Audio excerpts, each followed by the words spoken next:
Trainspotting, de Petit meurtre entre amis, de très nombreux et beaux films qui nous ont fait palpiter le cœur depuis des années maintenant, et le réalisateur de Steve Jobs qui sortira ce film que vous venez de voir le 3 février. Je vous demande d'accueillir M. Danny Boyle.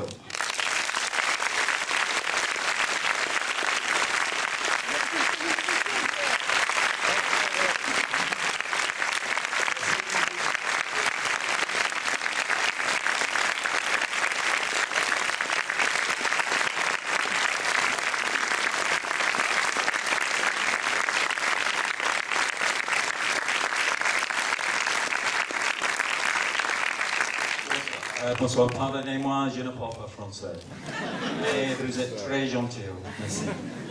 À la mort de Steve Jobs, le monde était très triste et ça a été comme la disparition d'un chanteur de rock ou d'un homme politique particulièrement respecté. Or, ce n'était pas quelqu'un de très très sympathique. En tout cas, c'est ce que l'on voit dans votre film. Et je voulais vous demander quel est le rapport qu'entretient votre film avec la réalité.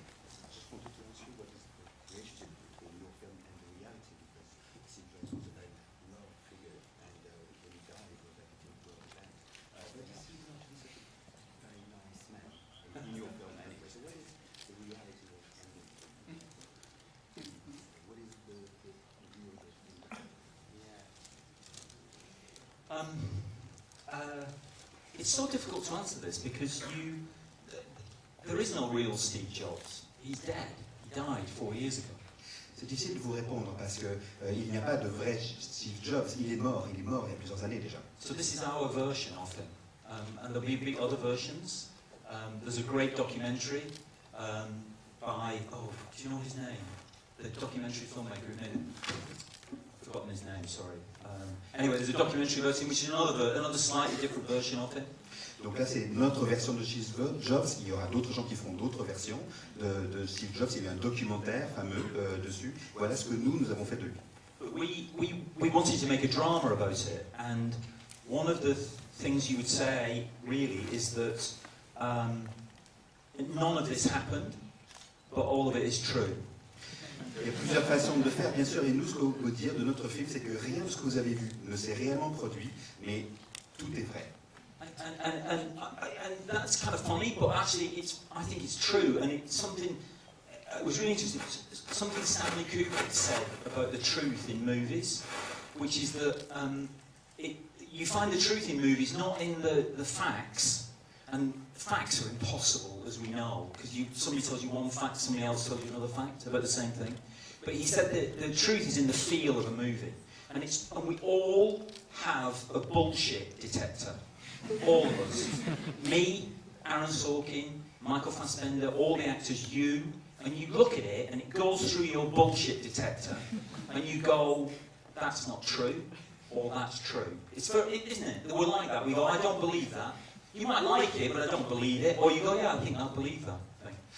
C'est drôle effectivement, mais c'était Kubrick qui disait que la vérité au cinéma c'est toujours très compliqué. Il faut certainement pas s'accrocher aux faits. Les faits c'est impossible, personne n'est d'accord sur les faits, tout le monde a une version différente des faits. Il faut se raccrocher au sentiment de réalité, au fait qu'on a l'impression que c'est vrai. Et nous tous sur le plateau pour ce film, on avait notre détecteur de bobards. Et si jamais on avait l'impression, les acteurs, moi-même, le scénariste, et si jamais on avait l'impression qu'on allait quelque part où on allait, vous-même, le public, vous avez aussi un détecteur de bobards, et si jamais vous avez l'impression qu'on vous raconte des sornettes, ça ne marche pas. Donc c'est quelque chose qu'on a tous.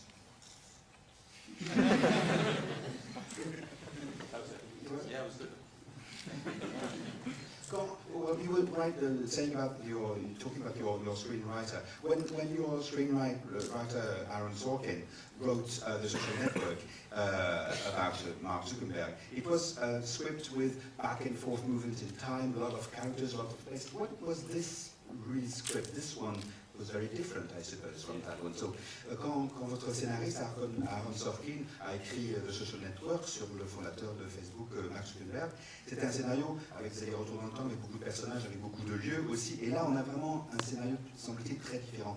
Pouvez-vous nous parler de ce scénario? So most scripts are 110, 120 pages of dialogue and description. They're kind of like a novel, those of you who've read scripts, film scripts. They're sort of like a quick way of doing a novel.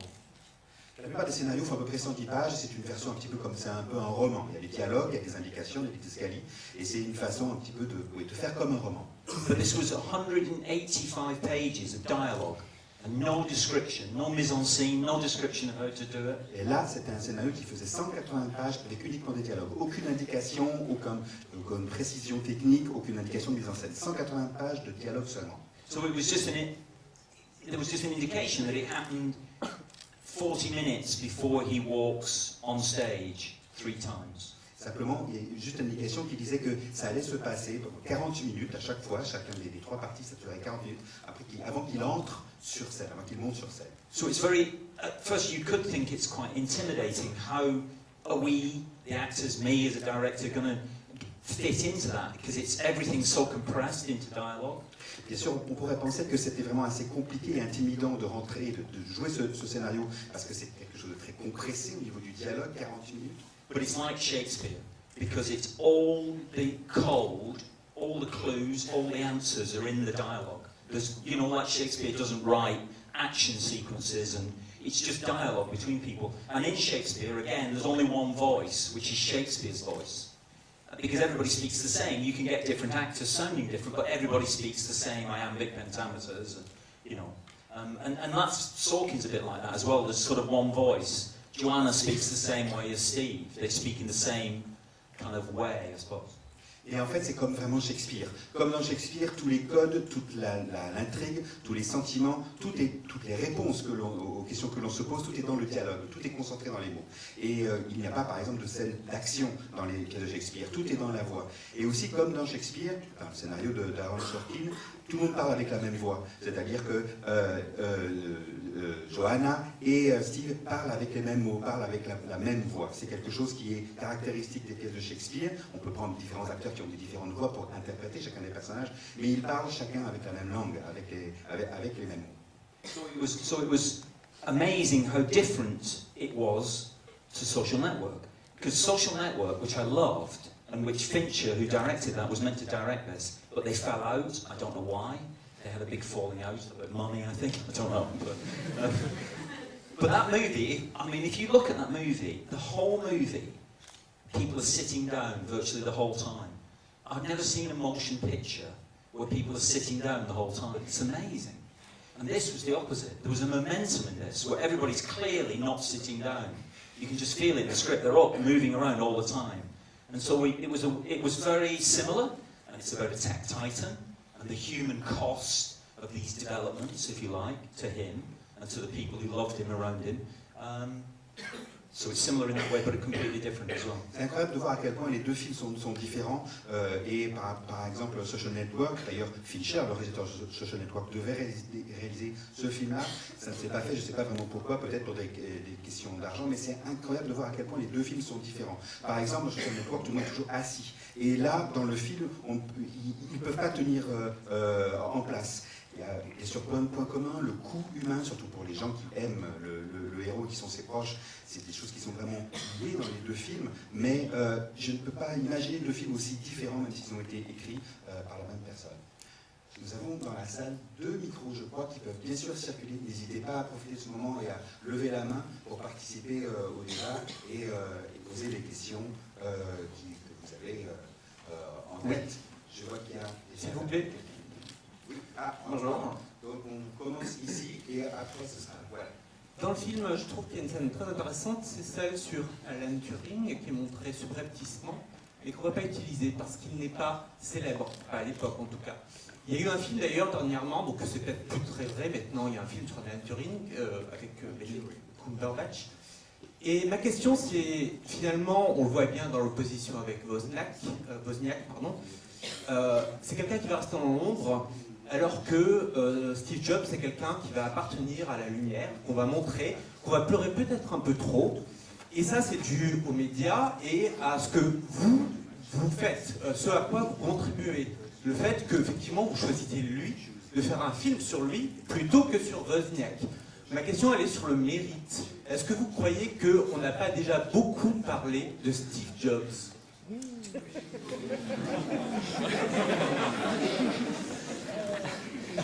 So the thing is about coming to France. Ça, c'est vraiment la France. The standard of questioning is so much higher than anywhere else in the world. Le niveau des questions est tellement plus haut que tu vas dire dans tout. It's a really good point. I mean, and obviously it was interesting. So Steve Wozniak helped us on the film, and he became good friends with Seth Rogen. And Wozniak said at one point that he basically thought he didn't get enough credit because he was a nice guy. He's affable, and he's a warm, affable, generous person, just by nature, by meeting him.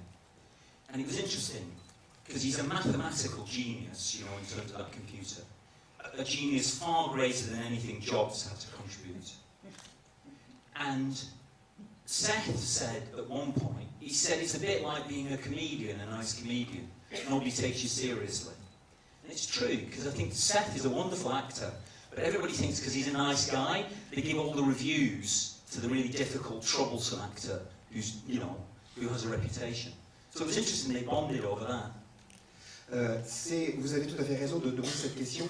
En fait, Wozniak était présent sur le tournage. Il nous a aidés pour le film. Et il est devenu copain avec Seth Rogen qui joue son rôle. Et il a dit qu'effectivement, il considérait qu'il n'avait jamais été assez crédité parce qu'il se voit comme un gentil. Et moi, je peux vous dire que c'est un vrai génie, un génie des mathématiques, bien plus que Steve Jobs. Et en entendant ça, Seth a dit « Ah mais oui, je comprends, c'est comme quand on est comique. On ne vous prend jamais pour un acteur sérieusement. » Et effectivement, c'est ce qui arrive à Seth, qui est un très grand comédien, mais il a une réputation d'acteur comique et c'est toujours comme ça qu'on le prend. Et c'est amusant de voir à quel point l'original, le personnage original et son comédien sont tombés d'accord sur ce point. But it is true. The MC, and Steve Jobs was an MC, he was a master of ceremonies. Hence his performances as a CEO in front of audiences gets the credit, whereas the people behind, and this was the argument with Woz the whole time, which is credit the people whose shoulders you're standing on, and he wouldn't, because he would not look back, really. So I think your point is correct, but it ignores the fact that the most important, I'm afraid the person who has shaped our lives most, unfortunately, if you like, is Steve Jobs. This is questionable. En tout cas, Jobs est le maître de cérémonie de tout ça, et sa performance, on le voit dans le film, on le voit comment il présente ses shows, le montre, et du coup c'est forcément lui que l'on crédite. Et même si c'est regrettable, moi il me semble quand même que celui qui a vraiment donné une nouvelle forme à nos vies et qui a transformé nos rapports avec ces machines-là, c'est plutôt Steve Jobs. Et monsieur disait que c'est discutable. When I read the script, because I love Social Network, this script felt like part two. It felt like part of a trilogy. And that the third part would have been about Alan Turing, if it wasn't for the fact that they'd already made a film about him. And it was, called The Imitation Game. And it was interesting because we had a picture of Alan Turing on the set, and everybody said, it was interesting because we were making a film where Michael Fassbender doesn't really look like Steve Jobs. You know, we didn't try and make him look an awful lot like him sometimes, and sometimes he did, sometimes he didn't. But when we had the picture of Alan Turing, everybody joked that nobody would believe that was Alan Turing because he doesn't look anything like Benedict Cumberbatch. C'est amusant. Quand j'ai lu le scénario, j'avais vraiment l'impression de lire la suite, la deuxième partie de Social Network, et la troisième partie, logiquement, me semble-t-il, ce serait un film sur Alan Turing, justement. On avait justement une photo d'Alan Turing sur le plateau, et comme vous le savez, nous, dans notre film, on n'a pas voulu que Fassbender ressemble à Steve Jobs. Il n'y a pas de ressemblance. Parfois, il ressemble un peu, mais pas complètement. Et quelqu'un a dit, en regardant la photo du vrai Alan Turing, mais personne ne va savoir que c'est Turing, personne ne va le reconnaître, parce qu'il ne ressemble pas du tout à Benedict Cumberbatch. On avait une question là-haut. Bonjour. D'abord, Danny Boyle, je voudrais vous remercier et vous féliciter parce que j'ai beaucoup aimé ce film. Même s'il était très loin de ce que j'attendais, j'avais pas du tout lu de critiques dessus. Et ensuite, j'aimerais vous demander comment ça se passe de travailler avec un scénariste qui a autant de caractère et autant de renommée qu'Aaron Sorkin. Est-ce qu'il y a beaucoup d'échanges ou est-ce que c'est très direct? Est-ce que vous êtes obligé d'exécuter ce qu'il fait ou est-ce que vous vous avez votre mot à dire. No, he's very, thank you. He's very, so he likes to be, we rehearsed. So we would rehearse, we rehearsed 2 weeks and then shot for 2 weeks, the first part, and then stopped and rehearsed the second part for 10 days, and then shot for 2 weeks. And then we stopped and rehearsed the third part. And he came to rehearsals, Aaron, but he doesn't watch rehearsals. He listens like this, with his eyes closed. And that's all he's interested in, is the rhythm. It's weird, because you think he is a great writer, but it's a writer of rhythm. His vocabulary is not particularly, you know, it's not an extraordinary vocabulary he's using. But it's the rhythm with which he writes and the speed of thought that he suggests in their minds that's really compelling. And if you capture that, that's all he's interested in. He has no idea about the mise en scène, absolutely, wouldn't have a clue, will never be a director, because he just doesn't, he's just not interested in that. It's the sound of this man's mind is what he wanted to portray, I think. Merci beaucoup de poser cette question. En fait, Aaron Sorkin est venu sur le plateau, on a répété pendant 2 semaines, avant de faire encore 2 semaines de tournage pour la première partie, puis on a répété 10 jours la deuxième partie pour la tournée pendant 2 semaines, et même chose pour la troisième partie. Autrement dit, on a eu 3 sessions de répétition, et il est venu à chaque répétition, et il ne me regardait pas, il écoutait les yeux fermés. Et c'est le rythme qu'il écoutait, parce qu'il écrit avec plutôt du rythme plus que du vocabulaire. Il a un vocabulaire dans ce qu'il écrit qui n'est pas si étendu que ça, mais c'est une question de rapidité, et de rapidité de la pensée surtout. Et c'est ça qu'il veut exprimer, et c'est ça dont il essayait de juger la justesse en écoutant les acteurs répéter. C'est ça qu'il veut qu'on attrape, c'est ça qu'il veut qu'on rende de ce qu'il écrit. Je pense qu'il ne veut pas du tout être metteur en scène, ça ne l'intéresse pas du tout. Mais c'est ça, comme ça qu'on a collaboré. Il cherche simplement à ce que l'on retrouve le rythme et la justesse des mots qu'il a mis en place. And he let us change things, because Kate Winslet, who plays Joanna Hoffman, she met Joanna many times, and Joanna told her that story about the fact Steve said to her, "Why have we never slept together?" And she replied, "Because we're not in love." And Kate, I remember Kate coming back to the rehearsal saying, "You've got to put this in, Aaron, you've got to put this in."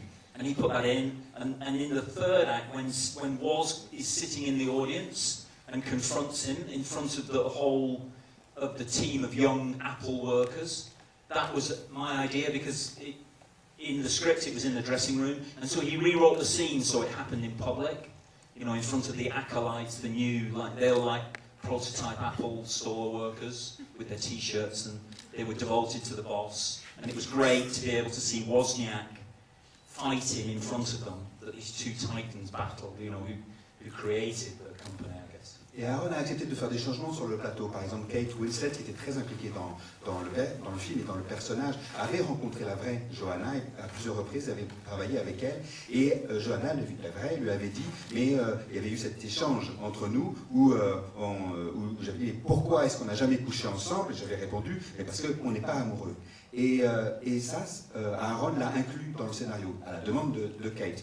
C'était à l'origine dans le scénario, ça se passait entre eux simplement, une scène assez intime dans une petite pièce, et c'est moi qui ai voulu que ça se passe devant les employés d'Apple, devant tous ces mecs qui sont en t-shirt et qui sont en admiration devant le patron. Ça me semblait intéressant de faire qu'il y ait cet échange extrêmement intime entre eux, se passe vraiment devant tous ces gens. The only thing we disagreed about is I wanted to change the title, and I'm not just saying this because I'm in Paris. I wanted the title to be The King of France. Because Jeff Raskin, who's passed away now, but who developed the Macintosh originally and was kicked off the project by Steve Jobs, was asked what he thought about Steve Jobs. And he said he would have made a very good King of France. Now, whether Jeff Resniak didn't know anything about French culture or politics since the 18th century, I don't know. Whether he thought France was still ruled by a king, I don't know. But, you know, Americans and French, European history, it's a tough mix. But you thought it was a good title? But I thought it was a fantastic title, and it would have done wonders for the grosses in France. Alors, parfois on n'a pas été d'accord, ça veut dire qu'une seule fois finalement, on n'avait pas été d'accord avec avec Aaron Sorkin, c'était sur le titre. Moi, je voulais changer le titre, je voulais que le film, et je dis pas ça parce que je suis à Paris, je voulais que ça s'appelle The King of France, le roi de France. Et parce que Jeff Raskin, qui avait développé le Mac et avait été viré assez rapidement par Steve Jobs, disait ça de Steve Jobs et disait, ce mec, c'est ça vraiment son boulot pour lui, c'est d'être le roi de France. Alors, je pense que Jeff Raskin est peut-être pas spécialiste de l'histoire de France. Je ne suis pas sûr qu'il sache si jamais il y avait toujours des rois en France ou ce qui s'était passé au XVIIIe siècle, etc. Je ne suis pas sûr. Mais je pense que ça aurait été un super titre, surtout pour les entrées ici, en fait. Bonsoir. Bon, ma question, elle est un peu... C'est par rapport à ce style vestimentaire, qu'est-ce que vous en pensez déjà? Déjà, par rapport à ce style vestimentaire. Et dans Social Network, Mark Zuckerberg a dit que le film, c'était pas trop ce qui s'était passé, mais il avait bien réussi par rapport à sa ligne de vêtements, c'est vraiment pas spécial. En fait, comment il a lié aussi Steve Jobs dans le film, c'est un style qui est en train de revenir à l'heure actuelle, qui s'est inspiré justement de lui, je veux savoir ce qu'ils en pensent. It's interesting, Zuckerberg and him both ended up in that idea of, in Zuckerberg's case, a t-shirt, and Jobs that black polo neck. And Zuckerberg had 50 t-shirts, so that he could just put a new one on every day. And Jobs had 50. I think they were Japanese. They were made by a famous Japanese designer. They were designed. Yeah. And he had 50 of those, so he could just put them on each day. C'est amusant ce que vous dites, parce qu'en fait, il y a un point vraiment commun entre Zuckerberg et Steve Jobs, c'est qu'ils avaient, avec le temps, réussi à trouver finalement leur mode, leurs vêtements, et Zuckerberg était toujours en t-shirt, et on dit qu'il avait plein de t-shirts de toute façon à se changer rapidement, et en fait, aussi Steve Jobs, c'est la même chose, il avait ses bulles noires, je crois qu'ils étaient japonais, et il en avait 50, et donc il pouvait sans cesse en changer, et toujours avoir finalement le même. So on the crowd days, we had to ask for the crowd. We couldn't afford those 3,000 people in each space. And we advertised online for people to come in. We wouldn't be able to pay them, but if they would come in, they could be in our film and just be there for a few hours and applaud and things like that. But we said to them, you have to dress like it's 1984 on the first time, and the next time you have to dress like it's 1988, and the next time you have to dress like it's 1998. And they did, people. It was amazing, the stuff they turned up in. But the men's fashion don't change. They look exactly the same as now. It's women who change the fashion. Women's fashion changes all the time. Men just look, you probably could be there, in 1984. It would be basically the same stuff. Men just wear the same stuff all the time, across all time.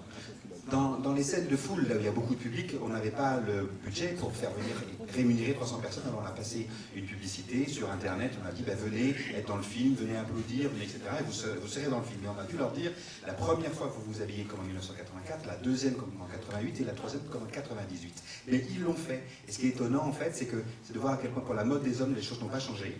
C'est vraiment la mode des femmes qui évolue et qui change beaucoup. En 1984, vous-même, monsieur, avec ce que vous auriez pu venir vraiment, vous étiez tout à fait raccord dans le film en 84 avec ce que vous portez aujourd'hui. Thank you. I just wanted to. It's a great film. I've loved it. But I've got a personal question. It's really important for me. And I need to know if you're going to do 28 months later. That's so important. C'est un super film, je vous remercie, mais j'ai une question à vous poser qui est très importante pour moi. Est-ce que vous allez tourner 20 mois plus tard? 28 mois plus tard. 28 mois. Avec les zombies. Well, seriously, no, thank you for the question. We are doing a sequel to Trainspotting first. Yes. We're doing, yeah. You may not see that. You may not be like that when you see it, but he is with a T-shirt. So seriously, we've got a really good script for a sequel to Trainspotting, which is really interesting because it's sort of a bit like the first film. It sort of sits in the shadow of the first film, and it doesn't as well. It has its own thing, and we've got the original actors. They've all agreed to do it. I think They were very difficult to persuade, but the script, because they were very reluctant, they didn't want to disappoint people who were devoted to the first film, and so they, but they were convinced by the script, and so we're going to do it. We're going to shoot it in May and June next year. Alors ce que je peux vous dire, c'est que d'abord on va faire une suite de Trainspotting, et peut-être que ceux qui... donc merci pour d'avoir accueilli cette nouvelle, mais j'espère que vous en penserez autant de bien quand vous verrez le film. On a un super scénario, c'est donc une suite qui commence comme l'original, dans le même thème, dans le même sentiment, mais ce qui ensuite évolue et ça change. Tous les acteurs ont dit d'accord, ils ne voulaient pas décevoir le public, ils ont été difficiles à convaincre, mais c'est le scénario vraiment qui les a convaincus. And we have discussed an idea for 28 months later, or 28.3, or whatever you would call it. Alex Garland has kind of been working on an idea as a script, so, but I don't know how that's going at the moment. I haven't spoken to him recently, so, but it's possible. Yes, it's a possibility. But it's weird, isn't it? There's so many zombies now. There's all over the television, and they're just everywhere. You'd have to make sure it was really different, you know. Otherwise, what's the point, really? Quand on se concerne 28 mois plus tard, Alex Garland est en train de travailler sur une idée. On n'en a pas discuté récemment, alors je ne peux pas vous donner les nouvelles récentes, mais c'est possible, effectivement on y travaille. Mais aujourd'hui, maintenant, les zombies sont partout, et donc il faut qu'on trouve quand même un scénario et une idée qui fasse la différence par rapport à ce qu'on voit partout. Bonsoir. J'ai lu que vous aviez travaillé de trois façons sur ce scénario qui est divisé dans 23 actes. Et j'aurais aimé que vous nous parliez de cette démarche artistique. Et petite dernière question anecdotique, je voudrais savoir pourquoi Lorraine Jobs vous en veut autant. Merci. Well, yes, Lorraine Jobs was very against the film right from the beginning. Lorraine était vraiment contre le film, contre l'idée que l'on fait depuis le début. And I have... Previously, I dropped out of the film because a widow objected to the film being made because it included the death of her husband. Et sur un projet précédent, j'avais déjà abandonné un film parce que la veuve du héros, du personnage principal, ne souhaitait pas que ce film soit fait, et donc j'avais déjà renoncé à mes projets. So when she said, when I realised how unhappy she was about the film being made, I had to think about it a lot. And what was different about this is that Steve Jobs was a huge public figure, often at the expense of other people who should have got the credit and didn't. And he chose that. Part of the building of this empire was his direct appeal to the public, one-on-one. That's how he worked in those presentations. It was like he was talking to you personally. And he commissioned, with Lorraine, that book, Walter Isaacson's book. And even more importantly, for the only time that I was able to find in his life, he did not demand control of the contents of the book. He let Walter Isaacson, who wrote the book, and who's a very distinguished journalist from Time magazine, he was editor of Time, and the biographer of Einstein and Benjamin Franklin, he allowed Walter Isaacson completely free access to include or exclude whatever he wanted. And I think, partly because he was ill, but also partly because I think he knew in some way the full story should be told about him, really, a more fuller account than gossip and innuendo. So I felt, balancing all that it was right to make a film about it. And the other thing is that I thought it was true. I remember finishing it, and I don't care what lawyers say in the end, because they lie. I felt like it's true, that's truthful. It's not a hatchet job, and it's not a deification, but it says something about him, and especially his relationship with his daughter, and his best friend that is worth telling. Yeah. Laurel, effectivement, ne voulait pas de ce film dès le début, j'y ai beaucoup réfléchi, mais j'ai trouvé que le personnage de Steve Jobs était avant tout un personnage extrêmement public, au détriment certes d'autres personnes autour de lui, et s'il a réussi à construire cet empire, c'est vraiment en partant de sa relation avec le public, qui était vraiment une relation très intime, et de quelque chose qui se passait vraiment entre lui et le public. c'est lui, avec sa femme, qui a commandé ce livre. C'est lui qui a demandé que ce livre soit réalisé. Et il a demandé à Walter Isaacson de l'écrire, grand journaliste pour plusieurs grands magazines américains et qui avait déjà fait de grandes biographies.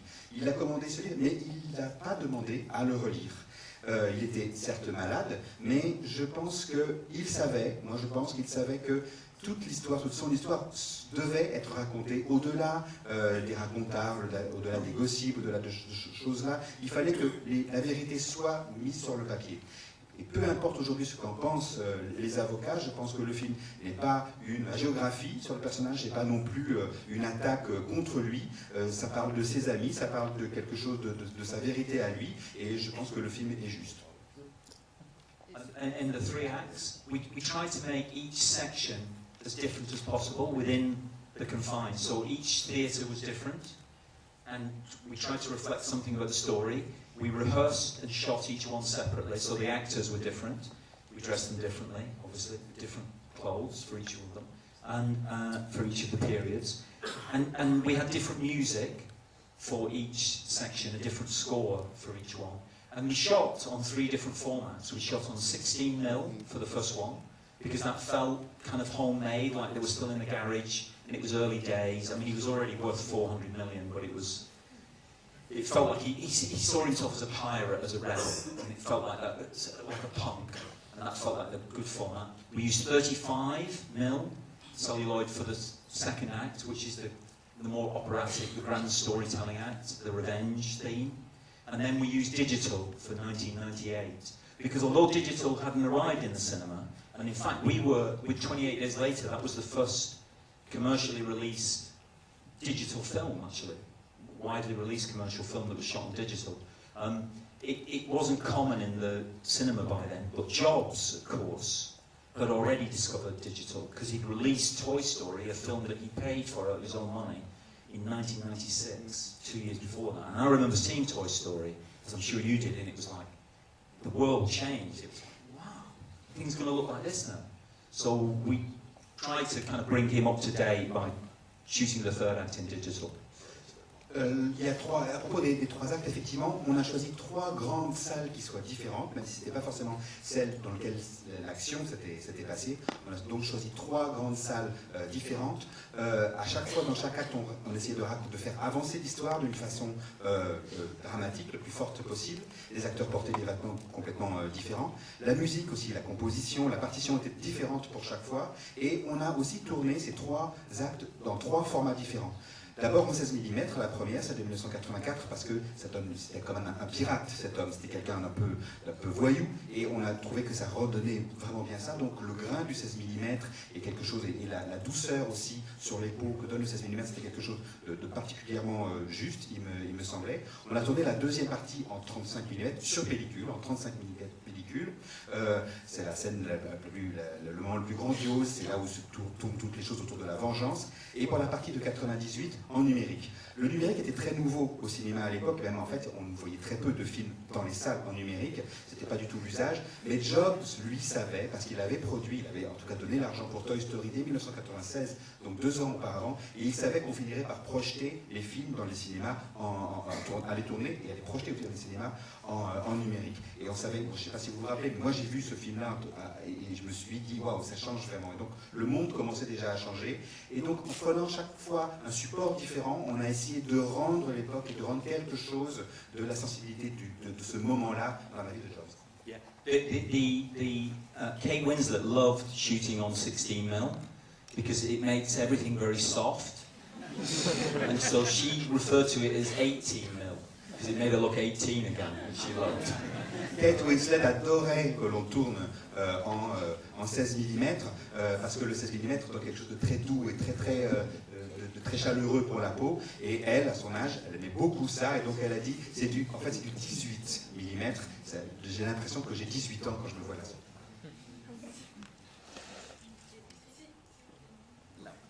Hi, I want to say thank you because I read a lot of books about Jobs' life, and I am an Apple fanboy, like most people in this room. And I think that's a good movie, but I'm still wondering how we can speak about Jobs' life without big parts of his life. You just spoke about Toy Story, and for me, Pixar, iPod, iPhone, that's the parts that bring into light, and I don't understand why the last film and this film don't really speak about that. Merci pour votre film. J'ai lu beaucoup de livres sur Jobs et je suis un fan, comme beaucoup de gens ici, j'imagine. Je pense que c'est un bon film, mais je me demande comment on peut parler de sa vie et résumer sa vie sans parler justement de Pixar, comme vous l'avez fait à l'instant, de l'iPod, de l'iPhone. Je ne vois pas comment on peut résumer sa vie sans de moments aussi importants de sa carrière, de ce qu'il a apporté. Est-ce que je vous ai bien traduit, monsieur? It was, I mean, you can do a traditional biopic that tries to cover everything, but it's light and skim. It's skim. You have to skim like that, and it ends up being the greatest hits. You know, you can't help but do that. So I loved the fact that the approach wasn't that. It wasn't the traditional biopic. It was an attempt to do. I mean, if you make a film about this guy, his mantra was think different. He would expect you to do something original with it and different. And I love that kind of approach. It's like, have you seen Love and Mercy with Brian Wilson? Which again, it's like, it's nuts. I loved how nuts it was. It was like, it's a crazy way of doing it, really. Using two different actors like that, intercut. I love that because it just goes, oh, it's not like, it's not like the traditional Cradle to Grave where we cry at the end, because it's sad that they've left us. I like the challenge of that. I think that's rising to something that he would demand of you as as someone who did set people compelling and difficult tasks. He expected you to think different about stuff that we all take for granted, I guess. On peut effectivement penser qu'une biographie au cinéma, un biopic, doit être fait d'une façon traditionnelle, mais moi, même si jamais on avait voulu traiter de tous les éléments de sa vie, on est obligé de sauter énormément de choses. On ne peut pas traiter tout dans la durée. Il faut sauter des choses, et de toute façon, on arrive à une sorte de best-of. Mais moi, j'aime beaucoup qu'on n'ait pas suivi ici le programme traditionnel du biopic, début, milieu, fin. Je pense que, d'ailleurs, pensez à ce type, justement, Steve Jobs. Sa devise, c'était « Think different », penser différemment. Et vous voyez, par exemple, le biopic a été fait sur Brian Wilson récemment, qui s'appelle Love and Mercy. Et vous voyez comment ils ont fait, comment ils ont utilisé les deux acteurs, comment on se retrouve à la fin du film, dans une narration complètement inhabituelle, et à pas avoir à pleurer à la fin en se disant « ça y est, il est mort ». Moi, je pense que Steve Jobs aurait bien aimé cette démarche-là. Il aurait aimé qu'on sorte un peu des sentiers battus et que l'on fasse les choses un peu différemment.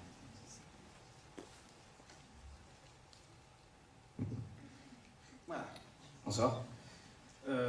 Félicitations. Vous serez sûrement aux Oscars en février. La troisième ou la quatrième? Ma copine devait venir, mais elle a appris que Michael Fassbender ne serait pas là, donc... Alors qu'elle déteste les orties, c'est dommage. J'avais une question. Ce serait, est-ce que vous avez pensé à un moment donné faire 3 plans séquences et est-ce que vous aviez renoncé? Pourquoi dans ce cas-là? Et la deuxième, c'est dans plusieurs de vos films, il y a souvent des mythiques que vous répétez, des images, des façons de faire. Et est-ce que vous tenez à garder votre style à chaque film, ou est-ce que c'est par limite inconscient que vous faites ces types de réalisation? It's interesting. So, and I'm not just saying this because I'm in Paris. So I always used to say, because I don't just like do Q&As. We do like a day with journalists. Like today's been press and tomorrow will be TV. And I always used to say to journalists, I try to make every film as different as possible. So I'd have this shtick where I'd say, I move from genre to genre and try and make every film as different as possible. And it was in Paris, I think, it was on Sunshine, I think, that this journalist, French journalist, said to me, but all your films are exactly the same. And I was going, what do you mean? And she said, well, they're usually about a man who faces impossible obstacles and overcomes them. It's very simple. You knew you were in France again. Anyway, so style. You try it's that Beckett thing, form equals content. You try, whatever your story is from wherever it's come, you try to find a form that expresses it more fully than just the content itself. Sometimes that's trying to be invisible, and a lot of the time in this it was trying to make sure that the actors are king. And sometimes you try and make it very visual or make it very stylistic, really. But you are trapped in your own taste, yes. It's very difficult to betray that taste, to wander outside it with confidence, really. So there are limitations on that for sure, yeah. C'était à Paris, je crois, j'espère ne pas me tromper, parce que vous savez, quand on est à Paris, on voit beaucoup de journalistes, et aujourd'hui j'ai vu la presse, demain ce sera la télévision, et je dis souvent aux journalistes ici à Paris, j'essaie de faire toujours un film différent. Et c'était à Paris donc, je crois que c'était sur Sunshine, c'est un journaliste qui me dit « Oui mais non, tous vos films sont en fait pareils. C'est toujours un homme qui a un obstacle et qui arrive à surmonter cet obstacle. » Et c'est dans ces moments-là, grand moment de solitude, qu'on se dit, eh ben voilà, on est en France. Donc, c'est un peu, en ce qui concerne le style du film, c'est un peu comme dans une pièce de Beckett, où on essaie que la forme exprime au mieux le contenu, que la forme puisse exprimer encore mieux, plus clairement ce qu'est le contenu du film. Alors, il y a des moments, là, dans ce film, où j'ai essayé d'être le plus invisible possible au niveau de la mise en scène. Il y a des moments où j'ai mettais les acteurs vraiment le plus en avant possible, d'autres moments où j'ai essayé d'être visuel et d'essayer de plus cinématographique comme ça. Et je pense que quand il faut faire des choix en tant que metteur en scène, on est finalement extrêmement piégé et limité par son propre goût, par ce que l'on sait faire. C'est très angoissant de vouloir se forcer à faire d'autres choses, quelque chose de complètement différent que ce que votre goût vous porte à faire. Okay, thank you. I love your movie. Et my girlfriends love Slumdog Millionaire. Oh, say thank you to. Et moi, je voudrais reposer la question que vous avez posée au départ, monsieur, concernant les plans séquences. Si jamais c'était une...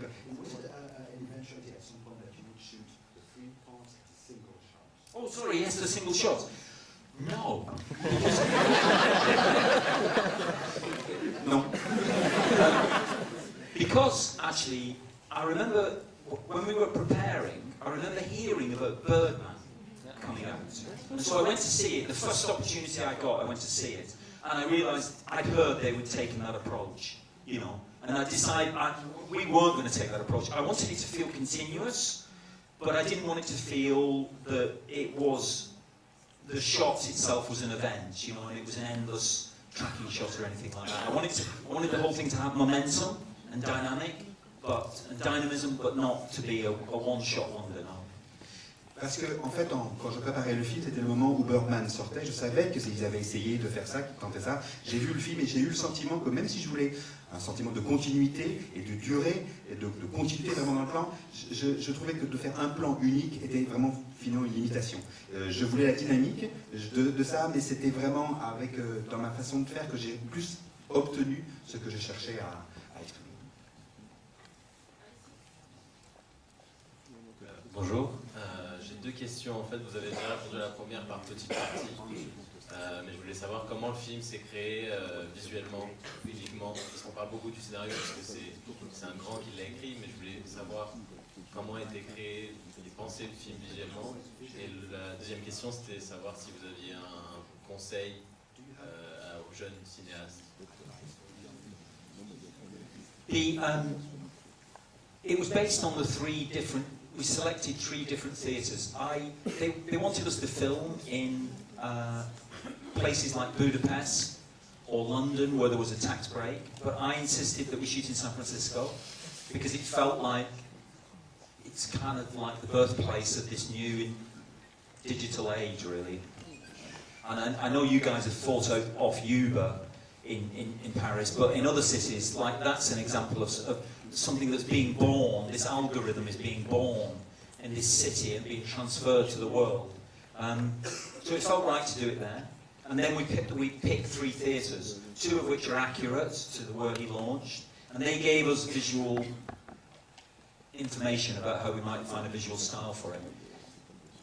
That was the pictorial side of it. The coverage, which is like covering the actors talking, I kind of tried to develop that during rehearsals. And we had a steady cam, but we didn't use it like they used the steady cam in Birdman, where they just makes you be able to do impossible journeys. We just used it so that we could constantly be with the actors, you know, and you're trying, I know this sounds very bland, but when you've got almost 200 pages of dialogue, you can end up just shooting singles, and you'll tire of that really quickly. So it was really trying to work out how to make it interesting to shoot wide, to shoot 2 shots, to mix kind of things you shouldn't mix really, which is you jump the line to keep you refreshed, so you're not just watching ping pong tennis going backward and forward. I don't know whether that makes any sense, but those are the kind of things that go through your head when you're making it or preparing to make it. Really, you're worried about. I wanted the thing to feel constantly refreshed. You know, even though it's very, very repetitive. It's the same people 3 times. Turn up and pull him apart. Try to pull him apart. On a donc d'abord, pour le côté visuel du film, choisi 3 salles, dont 2 avaient été vraiment utilisées, où c'était vraiment passé l'action, et puis une autre. On nous a proposé de tourner à Budapest, on nous a proposé de tourner à Londres, parce qu'il y a des rabais d'impôts, des crédits d'impôts qui offraient une facilité financière pour le film. Et j'ai voulu que le film se passe et se tourne entièrement à San Francisco, là où l'action se passe. Parce que San Francisco, c'est vraiment le lieu de naissance de l'ère numérique. Je sais que peut-être que Uber n'est pas extrêmement bien aimé dans ce pays, paraît-il, mais cet algorithme-là, singulier, il est né, par exemple, à San Francisco.